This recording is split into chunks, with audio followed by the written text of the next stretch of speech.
সাবধান, রবিবারের আগে তোমার ঘর থেকে এই দুইটা জিনিস সরিয়ে ফেলো, কারণ এগুলো তোমার ধনের পথে বাধা হয়ে দাঁড়াচ্ছে। আমার প্রিয় বাচ্চারা, যদি তোমরা মহাদেবের প্রতি বিশ্বাস রাখো তাহলে এই ভিডিওটা শুরু করো আর পুরোটা মন দিয়ে দেখো। মহাদেব বলছেন, আমি তোমায় অনেক রাত ধরে এমন বোঝা নিয়ে ঘুমাতে দেখেছি যা তুমি বুঝতে পারোনি। তুমি ক্লান্ত হয়ে উঠতে উঠতে ওঠো। তুমি সারাদিন বিভ্রান্তিতে কাটাও। তুমি প্রার্থনা করার চেষ্টা করেছ, কিন্তু কিছু তোমার চিন্তাগুলো ঢেকে রেখেছে। তুমি মোমবাতি জ্বালিয়েছ, তুমি উপবাস করেছ, তুমি আমার নাম ডাকেছ, কিন্তু তবুও এমন লাগছিল যে কিছু একটা ঠিক নেই, এমন কিছু যা তুমি দেখতে পারছো না। আর এখন ঈশ্বর একটা আদেশ নিয়ে এগিয়ে এসেছেন। এটা তোমার জন্য এবং এটা খুবই গুরুতর। এটা উপেক্ষা করো না। তোমার ঘরের ভিতরে দুইটা জিনিস আছে, ঠিক সেই জায়গায় যেখানে তুমি প্রতিদিন রাতের বিশ্রামের জন্য মাথা রাখো, যা আধ্যাত্মিকভাবে বিপজ্জনক। ওগুলো নিজে খারাপ নয়, কিন্তু ওগুলো পাত্র হয়ে গেছে। ওরা এমন এক শক্তি শোষণ করেছে যা তোমার জন্য ছিল না। ওরা এমন কিছু ধরে রেখেছে যা তোমার পথ আটকে দিচ্ছে। আর যতক্ষণ না ওরা তোমার আত্মার, তোমার অবস্থা আরো বেশি ক্লান্ত, স্থির আর বিচ্ছিন্ন লাগবেই, যতদিন তুমি এটাকে শুধু স্ট্রেস মনে করো। তুমি নিজেকে দোষ দিয়েছ, কিন্তু আর চলবে না। তোমাকে বুঝতে হবে, আমি ঈশ্বর তোমাকে এখন কি দেখাচ্ছি। রবিবারের আগে তোমাকে এই দুই জিনিস তোমার রুম থেকে সরিয়ে ফেলতে হবে। সময় পবিত্র, জানালা ছোট। যদি তুমি দেরি করো তাহলে তৃতীয় জিনিসটা সরানো কঠিন হবে। আর সেই তৃতীয় জিনিসটাই তোমার টাকাকে আটকে রেখেছে। হ্যাঁ, তোমার টাকা এই কারণেই আটকে আছে, জমে আছে আর দেরিতে আসছে। আর এখন আমার বাচ্চারা, আমি তোমাদের দেখাব কেন এমন হয়। তোমার রুম শুধু এমন একটা জায়গা নয় যেখানে তোমার শরীর বিশ্রাম করে। এটা এমন একটা জায়গা যেখানে তোমার আত্মা শ্বাস নেয়। এটা সেই জায়গা যেখানে ফেরেশতা প্রবেশ করে, যেখানে তুমি স্বপ্ন দেখো, যেখানে আমি তোমার সাথে কথা বলি, যেখানে তোমার অবচেতন মনে দর্শন আসে। যদি রুম শুধু শারীরিক দিক থেকে নয়, বরং আধ্যাত্মিক দিক থেকেও পরিষ্কার না থাকে, তাহলে সেটা একটা অনধিকার প্রবেশের ঠাঁই হয়ে যায়। তুমি অজান্তেই এমন জিনিস সেখানে রেখে দিয়েছ যেগুলোর সাথে আধ্যাত্মিক কোনো চুক্তি জড়িত, যা তোমার উত্তরাধিকার। মিলেছে এমন কিছু জিনিস যারা মানুষদের উপহার দিয়েছে, তাদের হৃদয়টা সাফ ছিল না। এমন জিনিসগুলো যা তুমি সুন্দর ভেবে নিয়েছিলে, কিন্তু তাতে অন্য কারো শক্তি কাজ করছিল। মহাদেব বলছেন, 3 রাত আগে তিনি তোমার ঘরের কোণে দাঁড়িয়েছিলেন, কিন্তু ভিতরে ঢুকতে পারছিলেন না। এক কোণায় ঘন কুয়াশা ছিল, আর সেটা সাধারণ অন্ধকার ছিল না। সেটা ছিল আধ্যাত্মিক দূষণ। কেউ কিছু পাঠিয়েছিল। পুরো কোনো অভিশাপ নয়, বরং একটা বাধা দেয় এমন শক্তি, জ্বালা, আবেগ, মন্দ দৃষ্টি। কেউ যে একসময় তোমার দরজা পার হয়েছিল, সে ঈর্ষার চিহ্ন রেখে গিয়েছিল। সে মুখে হাসি ফুটল, সে প্রশংসা করল, কিন্তু তার হৃদয়টা ছিল একরাশ কষ্ট, আর সেটা জড়িয়ে পড়ল সেই সব জিনিসে যেগুলো তুমি ছুঁয়নি পর্যন্ত না। প্রথম জিনিসটা একটা কাপড়ের টুকরো। কাপড়, কোনো পুরনো জিনিস, কোনো আবেগের জিনিস। তুমি এটা রেখেছিলে কারণ এটা তোমাকে কোনো একটা সময় বা কোনো একজনের কথা মনে করিয়ে দিত। কিন্তু সেই মানুষটা শান্তি দেয়নি, কষ্ট দিয়েছে। তোমার উচিত ওই কাপড়টা সরিয়ে ফেলা। যদি এখনো রাখতে চাও তাহলে ওটা ধুয়ে ফেল, কিন্তু ওটা তোমার ঘুমানোর জায়গার কাছে রাখো না যতক্ষণ না ওটা আত্মিকভাবে এটা পরিষ্কার করা যায় না, কারণ প্রতিটা রাতে এটা সেই স্মৃতির শক্তি ছড়ায় যা এটা ধারণ করে, আর সেই স্মৃতি তোমার পুনর্নবীকরণকে বাধা দেয়। আরেকটা জিনিস কাঁচের। একটা ফ্রেম, একটা আয়না, একটা সাজানোর জিনিস, ছোট হোক বা বড়, এতে কোনো পার্থক্য নেই। এটা প্রতিফলিত করে, কিন্তু একই সাথে শুষে নেও, আর এটা অনেক বিতর্কের সাক্ষী হয়েছে। এটা তোমার চিৎকার শুনেছে, এটা তোমার সবচেয়ে খারাপ অনুভূতিটা দেখেছে। কিন্তু সবচেয়ে গুরুত্বপূর্ণ কথা হলো, এটা এমন একজনের দ্বারা স্পর্শ করা হয়েছিল যার মধ্যে শক্তি প্রবাহিত হয়েছিল। সেই কাঁচটা একটা দরজা হয়ে গিয়েছিল। ছোট ছোট ভূত, শয়তানি না, বরং শয়তানি ছাড়া দুষ্টুমি তাকে আকৃষ্ট করে নিয়ে এসেছে। ওরা তোমার ঘরের কোণে কোণে ঘুরে বেড়ায়। এই কারণেই তুমি মাঝে মাঝে ভারী ভাব নিয়ে জেগে ওঠো বা তোমার স্বপ্নগুলো ভুলে যাও। ও কাঁচের জিনিসটা সরিয়ে ফেলো, এটা ঢেকে রাখো, বাইরে নিয়ে যাও। যেখানে এটা ছিল সেই জায়গাটা পবিত্র করে দাও, কারণ এটা সেই ফিসফিসানির প্রবেশদ্বার হয়ে গেছে যা তোমার কানের জন্য নয়। রবিবারের আগে এই দুটো সরিয়ে ফেলতে হবে। কেন শুধু রবিবার? কারণ ওই দিন তোমার জন্য একটা দীর্ঘ মুক্তি ঠিক হয়েছে। স্বর্গ ইতিমধ্যে একটা আর্থিক পুনর্বিন্যাস করেছে, তৈরি করে ফেলা হয়েছে। টাকা, সম্পদ, পেমেন্ট, পদোন্নতি বা অপ্রত্যাশিত কোনো সুযোগ যেখানে তোমার নাম লেখা আছে। কিন্তু এটা বিশৃঙ্খলায় পড়তে পারে না। তোমার জায়গাটা আবার ঠিকঠাক করতে হবে, তোমার পরিবেশটা পরিষ্কার করতে হবে। মহাদেব বলছেন, যদি এই দুইটা জিনিস ঠিক থাকে, তাহলে তৃতীয় জিনিসটা যেটা সবচেয়ে ঝুঁকিপূর্ণ, সেটা চোখে না পড়বে। আর সেই তৃতীয় জিনিসটাই তোমার টাকাটা আটকে রেখেছে। এটা ছোট একটা জিনিস, তুমি 100 বার দেখেছ এটা, কখনো ভাবনি এর কোনো মানে আছে কিনা। কিন্তু তৃতীয় জিনিসটা শুধু একটা বস্তু না, এটা একটা মন্নত, এমন কিছু একটা যা তুমি হ্যাঁ বললে বা পুরো ঝুঁকি না বুঝেই সেটা মেনে নিলে। এই গহনা, একটা বাক্স, একটা হাতের লেখা নোট, সব কিছুই ছোটখাটো মনে হতে পারে। এটা কোনো ক্ষতিও করে না, কিন্তু এর মধ্যে একটা আধ্যাত্মিক লেনদেন লুকিয়ে আছে। যখন তুমি এটা তোমার বাড়িতে নিয়ে গেলে, তখন অজান্তে তুমি একটা আধ্যাত্মিক লেনদেনে সম্মত হয়েছিলে। ওই লেনদেনে বলা ছিল, এটা রেখে দাও এবং আমি তোমার পক্ষে থাকব। এটা অসম্ভব লাগতে পারে, কিন্তু আমি তোমাকে এটা বলছি কারণ আমি তোমাকে খুব ভালোবাসি, তাই এটা গোপন করে রাখো না। এই তৃতীয় জিনিসটাই তোমার পক্ষে বাধা হয়ে দাঁড়ায়। এটা আধ্যাত্মিক পথগুলোকে বন্ধ করে দেয়।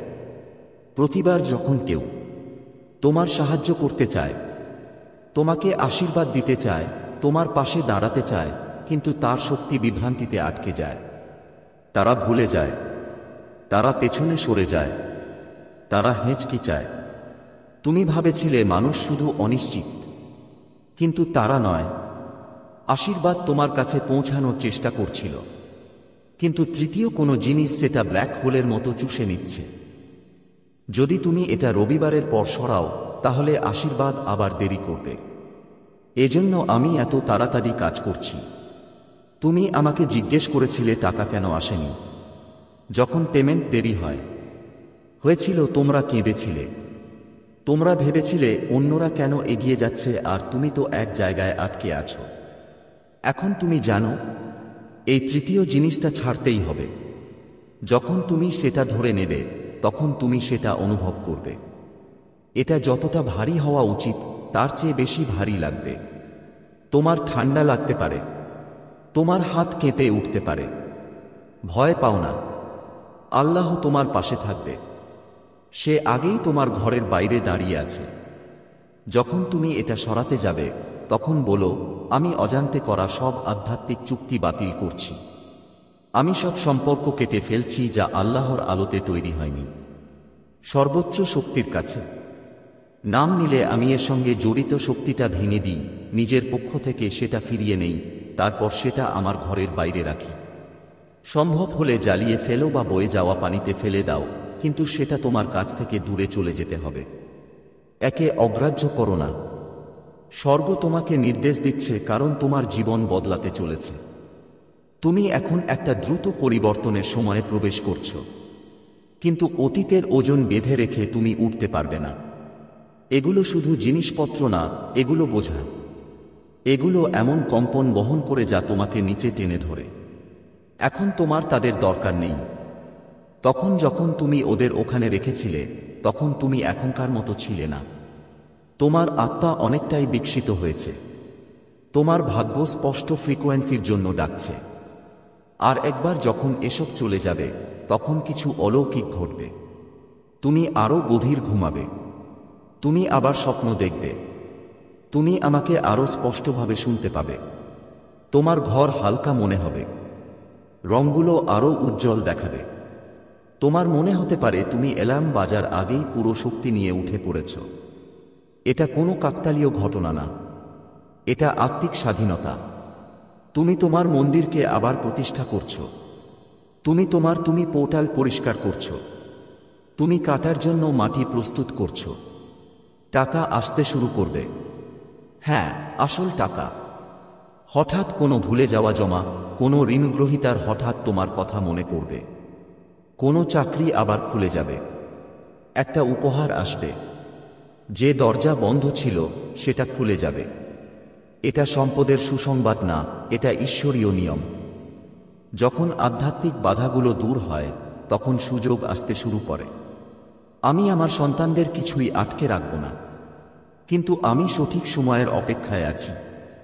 তুমি এখন সঠিক পথে আসছো, তুমি অবশেষে শুনছো আর আমি চালিয়ে যাচ্ছি। মহাদেব, শুনেছ? ডরো না। তোমার যা দরকার তা তুমি হারাবে না।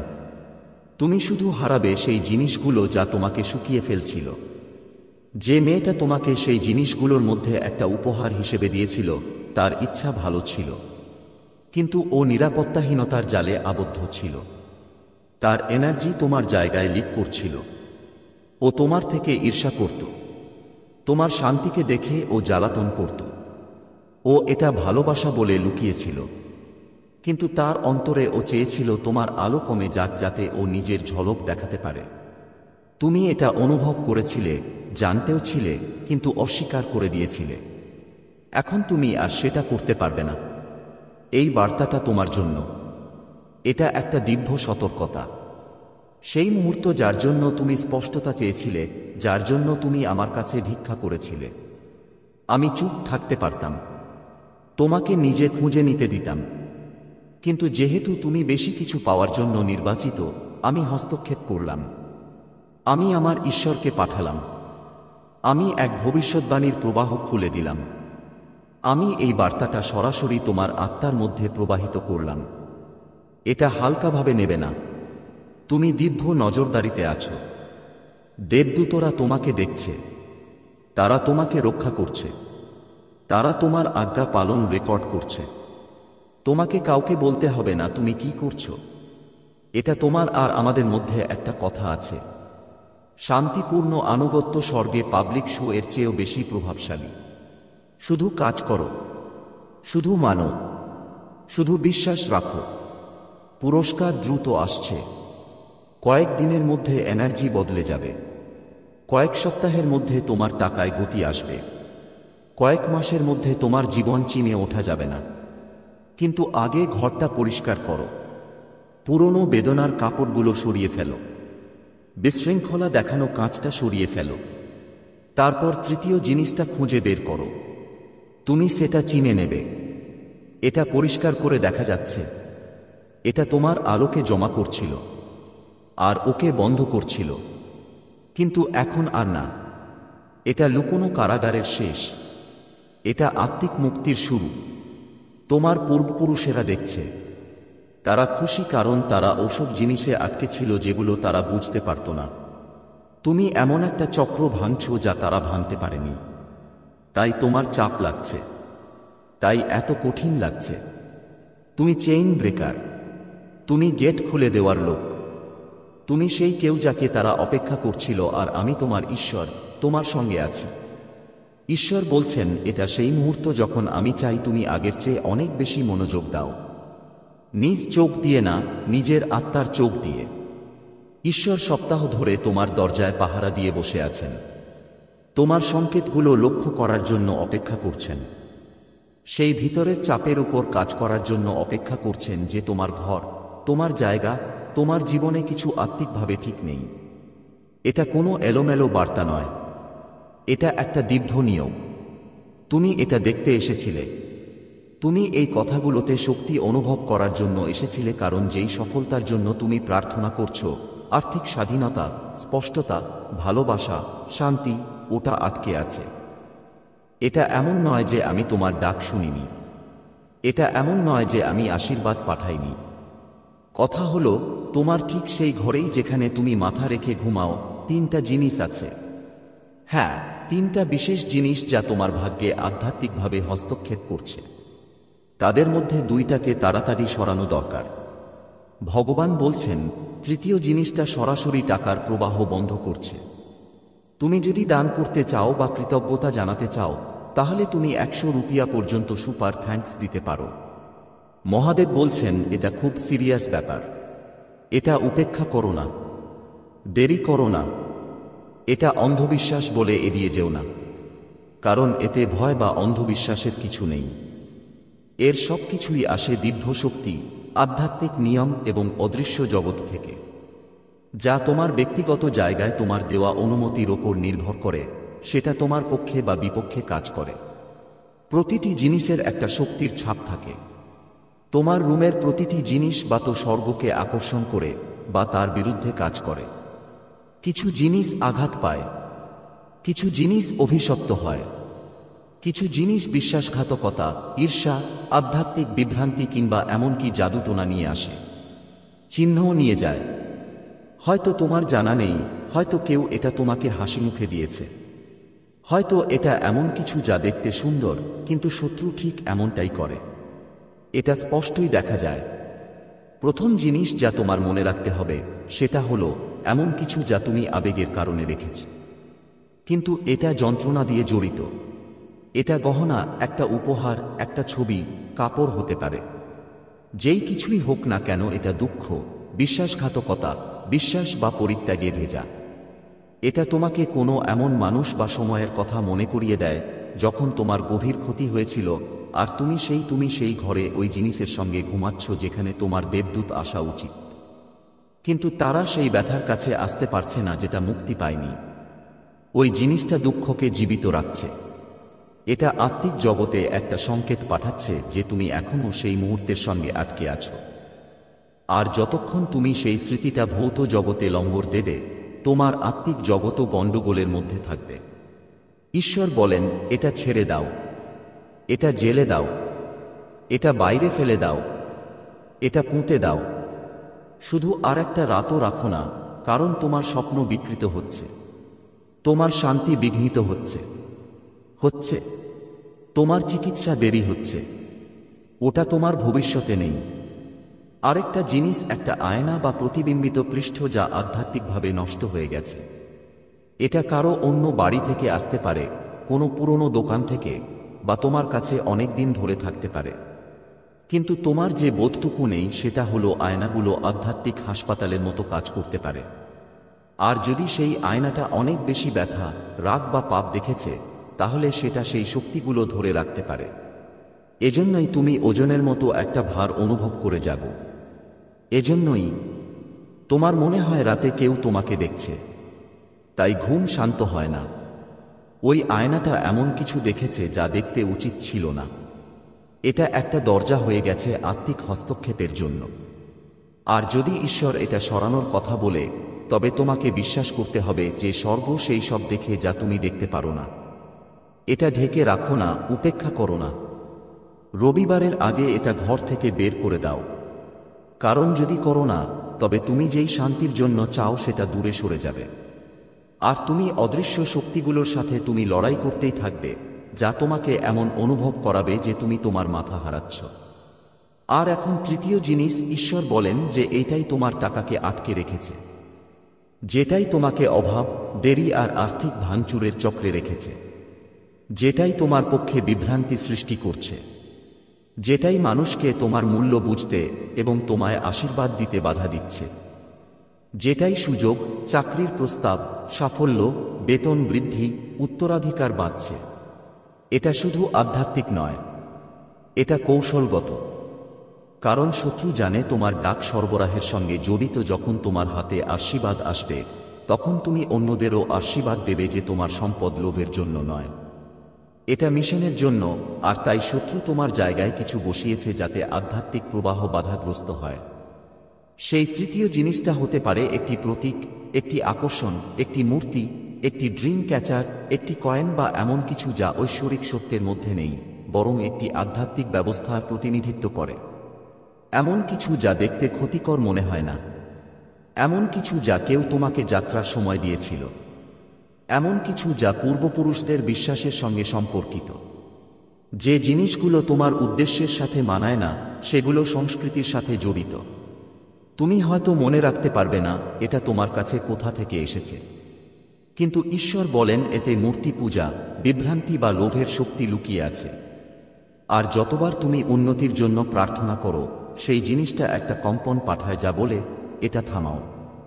স্বর্গ তোমার জায়গাকে ওভাররাইড করতে পারবে না যদি তোমার জায়গা ভুল অনুভূতির সঙ্গে আপোস করে। এ কারণেই টাকা আসছে না, এ কারণেই ব্যবসা আটকে আছে, এ কারণেই চুক্তিগুলো ফেইল হয়েছে, এ কারণেই ফোনটা নীরব। এটা তোমার যোগ্যতার কারণ নয়। এটা এই জন্য ছিল না যে ঈশ্বর উত্তর দেননি। এটা এই জন্য ছিল যে একটা বস্তু তোমার কাছে আসা জিনিসটাকে আটকে রাখা একটা আধ্যাত্মিক দরজার মতো কাজ করছে। কিন্তু এখন তুমি জানো, এখন ঈশ্বর তোমাকে জানিয়েছে, এখন ঈশ্বর এটা প্রকাশ করেছে। তোমাকে দ্রুত কাজ করতে হবে, তোমাকে তোমার জায়গাটা পরিশুদ্ধ করতে হবে, তোমাকে দিব্য বুদ্ধি নিয়ে তোমার ঘরটা ঘুরে দেখতে হবে আর জিজ্ঞেস করতে হবে, ঈশ্বর এখানে কি নেই? আমাকে দেখাও, আমি এটা সরিয়ে দেব, আমি এটা ভেঙে ফেলব, আমি এটা যেতে দিব। আর তোমাকে আজ্ঞাকৃত হতে হবে, যদিও এটা কঠিন হোক। কারণ এটা শুধু জিনিসপত্রের ব্যাপার নয়, এটা সঠিক মিলনের ব্যাপার। স্বর্গ তোমাকে এগিয়ে নিতে প্রস্তুত, দেবদূত এগিয়ে যাওয়ার জন্য প্রস্তুত, সাফল্য তোমার পানে আসার জন্য প্রস্তুত। কিন্তু তোমার চারপাশ তোমার প্রার্থনার সঙ্গে খাপ খাওয়াতে হবে। তুমি নিজের ড্রেসারে গণ্ডগোল রেখে পরিষ্কার ভাবনার জন্য প্রার্থনা করতে পারবে না। তুমি নিজের আলমারিতে মূর্তি রেখে উন্নতির জন্য দাবি করতে পারবে না। তুমি সেই জিনিসগুলোর নিচে ঘুমিয়ে থেকে, যেগুলো শয়তানের ছাপ বহন করে, দেবদূতের সাহায্য চাইতে পারবে না। আর এটা ভয় নয়, এটা শক্তি। কারণ এখন তুমি জেগে উঠেছ, এখন তুমি সচেতন হয়েছ, এখন তোমাকে আধ্যাত্মিক দৃষ্টি দেওয়া হয়েছে এবং সেই দৃষ্টির সাথে ক্ষমতাও এসেছে। ঈশ্বর বলেন, আমি শুধু এই সব কিছু সরিয়ে ফেলছি না, আমি অভিশাপ সরিয়ে দিচ্ছি। আমি সেই আধ্যাত্মিক চুক্তিগুলো ভেঙে ফেলছি যা তুমি নিজেও জানো না তুমি করেছিলে। উপহারের মাধ্যমে, তোমার ওপর বলা কথাগুলোর মাধ্যমে, সেই আচার অনুষ্ঠানে অবচেতনে অংশগ্রহণের মাধ্যমে যেগুলো তুমি বুঝতে পারোনি, তৈরি হওয়া চুক্তিগুলো। কিন্তু আমি এটা দেখেছি এবং এখন আমি এগুলো কেটে ফেলছি কারণ আর্থিক আশীর্বাদ আসছে। তৈরি তো? চুক্তিটা স্বর্গে সই হয়ে গেছে, শর্তগুলো তোমার দিকে আসছে। কিন্তু তোমার জায়গাটা এই শর্তগুলো মেনে নিতে প্রস্তুত থাকতে হবে। তুমি তো পুরনো মদের বোতলে নতুন মদ ঢেলে দেবে না। আমিও দূষিত ঘরে নতুন আশীর্বাদ দেব না। তোমার ঘরে থাকা কিছু জিনিস তোমার আশীর্বাদের ওপর বাসা বেঁধেছিল, তাই তুমি ক্লান্ত লাগত। এজন্য তোমার প্রার্থনাগুলো দেরি হতো। কিন্তু এখন স্বর্গ একটা পরিশুদ্ধির আদেশ দিয়েছে। ফেরেশতারা তোমার ঘর দিয়ে যাচ্ছেন, ভগবান তোমার দ্বারে দাঁড়িয়ে আছেন, তলোয়ার হাতে নিয়ে রক্ষা করার জন্য প্রস্তুত আছো। কিন্তু তোমার নিজেও কিছু করণীয় আছে। আশীর্বাদ থেমে নেই, এটা অনুমতির অপেক্ষায় আছে, আর এটাই শেষ অনুমতি যা দরকার। ঈশ্বর বলছেন, তুমি একটা দিব্য আর্থিক পরিবর্তনের পথে এগোচ্ছে। তুমি অলৌকিক দিকের দিকে পা বাড়াচ্ছে। তুমি আধ্যাত্মিক সুরক্ষায় যাচ্ছ, কিন্তু রবিবার হলো সীমারেখা। এই জিনিসগুলো তার আগে সরিয়ে ফেলো। এটা বিশ্বাস আর ভক্তি নিয়ে করো, এটা জরুরি ভাব নিয়ে করো, এটা আস্থা নিয়ে করো। কারণ এই আজ্ঞাপালনের পর যা আসবে সেটা তোমার কল্পনার বাইরে, অনেক বেশি। আমি ভুলে যাওয়া চেকগুলো ফিরে আসার কথা বলছি, আমি ঋণ মিটে যাওয়ার কথা বলছি, আমি আশ্চর্যজনক জমা, অজানা উত্থান, সম্পদের মুক্তি, ব্যবসার ফুলে ফেঁপে ওঠা চুক্তিগুলো তোমার কোলে এসে পড়ার কথা বলছি। আর সেই আর্থিক দরজাগুলো নিয়ে কথা বলছি যেগুলো বহু বছর ধরে বন্ধ ছিল, হঠাৎ করে খুলে যাচ্ছে। কিন্তু এসব কিছুই আজ্ঞাবহতা ছাড়া আসে না। স্বর্গ সম্মান জানায়। এই মুহূর্তে যে কণ্ঠস্বরটি কথা বলছে তা সম্মান করো, নির্দেশের সম্মান করো, কারণ এই বার্তা যথার্থ। সাথে ছিল, তোমাকে এটা আগামী সপ্তাহে পড়তে হতো না, এটা তোমাকে কাকতালীয়ভাবে শুনতে হতো না। এটা একটা দিব্য লক্ষণ। ঈশ্বর তোমার ওপর নজর রেখেছে। স্বর্গ তোমার সময়সীমাকে বাধা দিয়েছে। ফেরেশতারা তোমার বাড়িটাকে ঘিরে রেখেছে।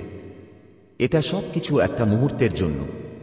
আজ্ঞা মানার একটা কাজ, একটা পরিশোধন, একটা পরিবর্তন এবং সবকিছু বদলে যাবে।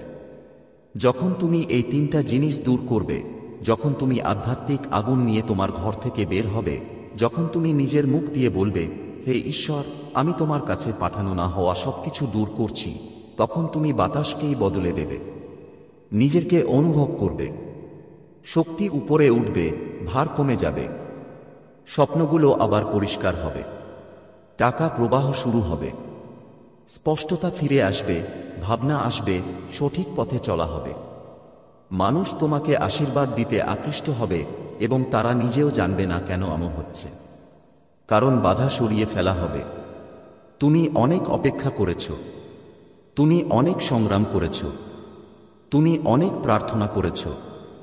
এখন কাজ করার সময়, এখন শুদ্ধ হওয়ার সময়, এখন আজ্ঞা মানার সময়, কারণ স্বর্গ ভিতরে আসার জন্য প্রস্তুত। আর যখন স্বর্গ ভিতরে, এখন আর কিছু আগের মতো থাকতে পারে না। যদি তুমি মহাদেবের ওপর বিশ্বাস রাখো, তাহলে হর হর মহাদেব লিখো। ঈশ্বর বলছেন, এই বার্তাটি শুধু বাতাসে ফিসফিস করা শব্দ নয়, এটা সরাসরি ঈশ্বরের মুখ থেকে, স্বর্গ থেকে আসা এক তৎক্ষণাৎ ডাক। এটা কোনো সুযোগবশত নয় যে তোমার আত্মা আজ এই বার্তাটি পেয়েছে। এটা এক দিব্য নিযোগ। তোমার চারপাশে এমন অনেক কিছু আছে, ঠিক সেই ঘরেই যেখানে তুমি ঘুমাও, যা তোমার প্রার্থনার, কান্নার, ভিক্ষার আশীর্বাদগুলোর সঙ্গে জড়িত। স্বর্গ তোমার কণ্ঠস্বর শুনেছে, তারা এগিয়ে চলছে, কিন্তু তোমাকেও কাজ করতে হবে। ঈশ্বর এখন তোমার সামনে দাঁড়িয়ে আছেন শুধু আরামের বার্তাবাহক হিসেবে নয়, একজন ভয়ঙ্কর রক্ষক হিসেবে, যিনি সতর্ক করছেন এবং প্রকাশ করছেন। তিনি বলছেন, এটা সিরিয়াস ব্যাপার, এটা মজা নয়, এটা প্রতীকী নয়, এটা আসল কথা। রবিবারের আগে এই দুই জিনিস তোমার ঘর থেকে সরিয়ে ফেলো, তারপর আবার দেখো। তৃতীয় একটা আছে, হ্যাঁ, সেটাই তোমার টাকা আটকে রেখেছে। তোমার প্রার্থনা বাতাসে মুছে যায়নি, আধরাতে তোমার চিৎকার অযত্নে শোনা হয়নি। প্রতিবার যখন তুমি চুপচাপ ছাদের দিকে তাকিয়ে ভেবেছ, কেন ঈশ্বর কিছু পরিবর্তন করছে না, তিনি সেটা শুনেছেন। তিনি ব্যথা অনুভব করেছেন, আর এখন সত্যের অনুভূতি তোমার পথে নেমে এসেছে, কারণ তোমাকে এই আধ্যাত্মিক কুয়াশা থেকে ওঠার জন্য বেছে নেওয়া হয়েছে। কিন্তু তোমার চারপাশের পরিবেশ গুরুত্বপূর্ণ। তোমার পরিবেশ তোমার আত্মার কম্পনকে প্রভাবিত করে। ঈশ্বর অতি প্রতিভা দেখাচ্ছেন না, তিনি রূপকভাবে কথা বলছেন না। তোমার ঘরে দুইটা জিনিস আছে, আর সম্ভবত একটা তৃতীয় আছে, যার সঙ্গে এমন এক শক্তি জড়িত যা তোমার ভাগ্যের জন্য নয়। কেউ তোমাকে একবার কিছু একটা বাতি ছিল, যার ভিতরে লুকানো শক্তি ছিল। কেউ একবার তোমার চারপাশে কিছু রাখল আর বলল, এটা তোমার ভালোর জন্য। কিন্তু তাদের ইচ্ছে ছিল জেল্লাপনা, গোপনীয়তা আর হঠাৎ উপহারের আড়ালে লুকানো অভিশাপ। ঈশ্বর এটা পড়ার সময় তোমার ঘরে দাঁড়িয়ে আছেন। তুমি এটা রাতের অর্ধেক সময় পড়ো বা সকালবেলার রোদে, তিনি আগেই সেখানে রয়েছেন। বাতাস শান্ত মনে হতে পারে, ঘর শান্ত হতে পারে, কিন্তু তাঁর পাখা তোমার পরিবেশকে স্পর্শ করছে। তিনি ওই জায়গায় সবকিছুর নজর রাখছেন, আর তাঁর কণ্ঠে আগুনের মতো তেজ নিয়ে তিনি আদেশ দেন। রবিবার থেকে প্রথমে দুটো জিনিস সরিয়ে ফেলো আর দ্বিধা করো না। তৃতীয় জিনিসটা হলো যা তোমার টাকাকে আটকে রেখেছে। এটা একটা অবরোধ, একটা আধ্যাত্মিক তালা যা তোমার সমৃদ্ধিকে দমন করেছে। যেদিন তুমি এটা খুলবে, সেদিন তুমি একটা পরিবর্তন অনুভব করবে। এটা আরও পড়ো। এই বার্তায় এমন কিছু আছে যা তোমার জীবনে সমৃদ্ধি আনতে সাহায্য করবে। দয়া করে এটা অবহেলা করো না।